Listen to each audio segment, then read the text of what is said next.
ஓம் சாந்தி. 31/10/2025 காலை முரளி. முரளியின் சாரம்.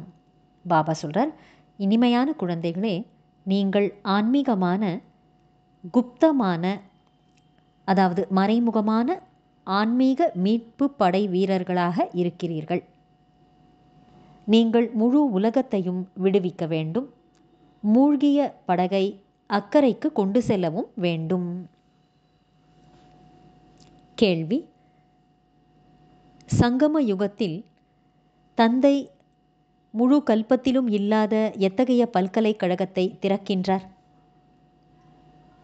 பதில்: ராஜ்யத்தை பலனாக அடையச் செய்யக்கூடிய படிப்பை கற்றுக் கொடுக்கின்ற இறை தந்தையின் பல்கலைக்கழகம் அல்லது கல்லூரியை சங்கம யுகத்தில் தந்தை திறக்கின்றார். இப்படிப்பட்ட பல்கலைக்கழகம் முழு கல்பத்திலும் கிடையாது. இந்த பல்கலைக்கழகத்தில் கல்வியை கற்று நீங்கள் இரட்டை கிரீடம் உள்ள ராஜாவுக்கெல்லாம் ராஜாவாக ஆகிறீர்கள். ஓம் சாந்தி. இனிமையிலும் இனிமையான ஆன்மீக குழந்தைகளை முதலில் பாபா கேட்கின்றார். இங்கு வந்து அமரும்போது தன்னை ஆத்மா என்று புரிந்து கொண்டு தந்தையை நினைக்கிறீர்களா? ஏனெனில் இங்கு உங்களுக்கு எந்த ஒரு தொழிலோ உற்றார் உறவினர்களோ கிடையாது. நாம் எல்லையற்ற தந்தையை சந்திப்பதற்காக செல்கிறோம் என்ற எண்ணத்துடன் நீங்கள் வருகிறீர்கள். இவ்வாறு கூறுவது யார்? ஆத்மா சரீரத்தின் மூலம் கூறுகிறது. பரலௌகிக தந்தை இந்த உடலை கடனாக எடுத்திருக்கின்றார். இந்த பிரம்மா பாபாவின் மூலம் புரிய வைக்கின்றார்.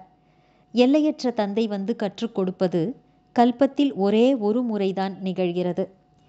தன்னை ஆத்மா என்று உணர்ந்து தந்தையை நினைப்பதன் மூலம் உங்களுடைய படகு கரையேறிவிடும். ஒவ்வொருவரின் படகும் மூழ்கியுள்ளது.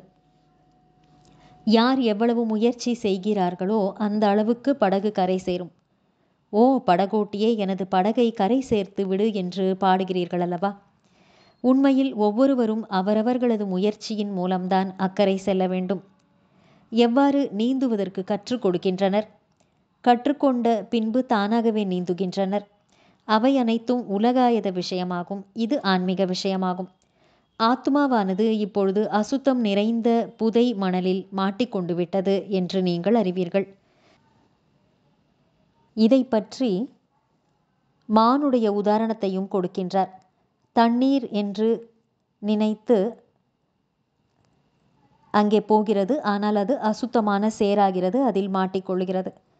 சில நேரங்களில் கப்பல், படகு போன்றவையும் சுழலில் மாட்டிக்கொள்கின்றன. பிறகு அதை விடுவிக்கின்றனர்.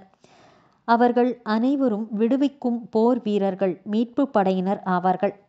நீங்கள் ஆன்மீகமானவர்கள். அனைவரும் மாயை என்ற சேற்றில், அதாவது புதை மணலில் அதிகமாக மாட்டியிருக்கின்றனர் என்று நீங்கள் அறிவீர்கள். இது மாயையின் சுழல் என்று கூறப்படுகிறது. இதிலிருந்து நீங்கள் எப்படி விடுபடுவது என்று தந்தை வந்து புரிய வைக்கிறார். அவர்கள் விடுவிக்கிறார்கள் எனில் அதற்கு மனிதர்களின் உதவி தேவைப்படுகிறது. இங்கு ஆத்மாவானது சுழலில் சிக்கியுள்ளது. இதிலிருந்து நீங்கள் எப்படி விடுபட முடியும் என்ற வழியை தந்தை வந்து கூறுகின்றார். பிறகு நீங்கள் மற்றவர்களுக்கும் இவ்வாறு வழியை கூற முடியும். உங்களுடைய படகு இந்த விஷக்கடலிலிருந்து பார்க்கடலுக்கு செல்வது எப்படி என்ற வழியை தனக்கும் மற்றவர்களுக்கும் கூற வேண்டும். சத்யுகம்தான் பார்க்கடல், சுகம் நிறைந்த உலகம் என்று சொல்லப்படுகிறது. இது துக்கம் நிறைந்த கடல் ஆகும்.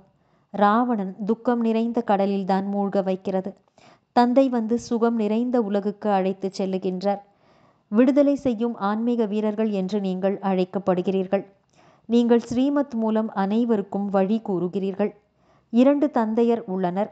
ஒருவர் எல்லைக்குட்பட்டவர், மற்றொருவர் எல்லையற்றவர் என்று ஒவ்வொருவருக்கும் நீங்கள் புரிய வைக்கிறீர்கள். லௌகிக தந்தை இருந்தாலும் அனைவரும் பரலௌகிக தந்தையை நினைவு செய்கின்றனர். ஆனால் அவரை முற்றிலும் அறியாமல் உள்ளனர். பாபா எந்த நிந்தனையும் செய்வதில்லை. ஆனால் நாடகத்தின் இரகசியத்தை புரிய வைக்கின்றார். இந்த நேரத்தில் அனைத்து மனிதர்களும் 5 விகாரங்கள் என்ற புதைக்குழியில் மாட்டி அசுர வம்சத்தினர்களாக இருக்கின்றனர் என்பதை புரிந்து கொள்வதற்காக கூறுகின்றார். தெய்வீக வம்சத்தினர்களை அசுர வம்சத்தினர்கள் சென்று வணங்குகிறார்கள். ஏனெனில் அவர்கள் சம்பூர்ண நிர்விகாரிகளாக, அதாவது சம்பூர்ண தூய்மையானவர்களாக இருக்கின்றனர். சந்நியாசிகளையும் வணங்குகிறார்கள். அவர்களும் வீடு வாசலை விட்டுவிட்டு சென்று விடுகின்றனர், தூய்மையாக இருக்கின்றனர். ஆனால் இந்த சந்நியாசிகளுக்கும் தேவதைகளுக்கும் இடையில் இரவு பகல் வேறுபாடு உண்டு. நல்லது. தாரணைக்கான முக்கியமான சாரம்: 1. ஆன்மீக மீட்பு படை வீரர்களாகி தனக்கும் மற்றும் அனைவருக்கும் சரியான வழியை கூற வேண்டும். முழு உலகையும் விஷக்கடலிலிருந்து விடுவிப்பதற்கு தந்தைக்கு முழுமையிலும் முழுமையான உதவியாளர்கள் ஆக வேண்டும். 2. ஞான யோகத்தின் மூலம் தூய்மையாகி ஆத்மாவை அலங்கரிக்க வேண்டும், சரீரத்தை அல்ல. ஆத்மா தூய்மையாவதன் மூலம் சரீரத்தின் அலங்காரம் தானாகவே ஏற்பட்டுவிடும். வரதானம்: ஒதுங்கி செல்வதற்கு பதிலாக ஒவ்வொரு அடியும் தந்தையின் ஆதரவை அனுபவம் செய்யக்கூடிய நிச்சய புத்தி உள்ள வெற்றியாளர் ஆகுக.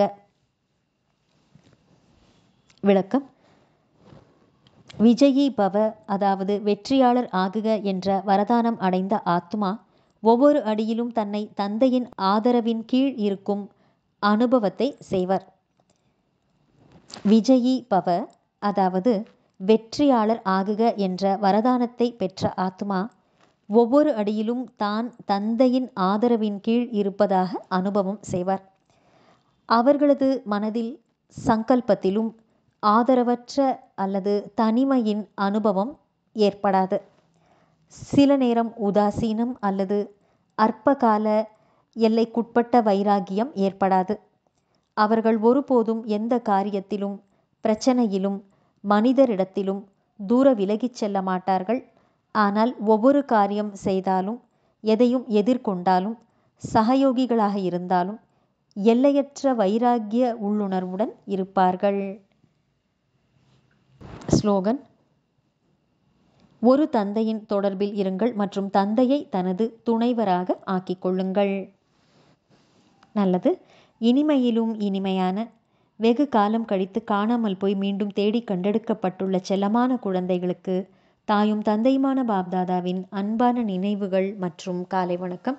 ஆன்மீக குழந்தைகளுக்கு ஆன்மீக தந்தையின் நமஸ்காரம். ஆன்மீக தந்தைக்கு ஆன்மீக குழந்தைகளின் நமஸ்காரம். அவ்யக்த சமிக்கை: தனக்காகவும் மற்றும் அனைவருக்காகவும் மனதின் மூலம் யோகத்தின் சக்திகளை பயன்படுத்துங்கள். தெய்வீக புத்தி என்ற விமானத்தின் மூலம் அனைத்தையும் விட மிக உயர்ந்த ஸ்திதியில் நீங்கள் நிலைத்திருங்கள். அவ்யக்த வதனவாசி ஆகி உலகில் உள்ள அனைத்து ஆத்மாக்களுக்கும் சுப பாவனை மற்றும் சிரேஷ்டமான விருப்பம் என்ற சகயோகத்தின் அலைகளை பரப்புங்கள். யோகத்தின் பிரயோகத்தின் மூலம் துக்கமான, அசாந்தியான ஆத்மாக்களுக்கு அமைதி மற்றும் சக்தியை கொடுங்கள். நல்லது. ஓம் சாந்தி.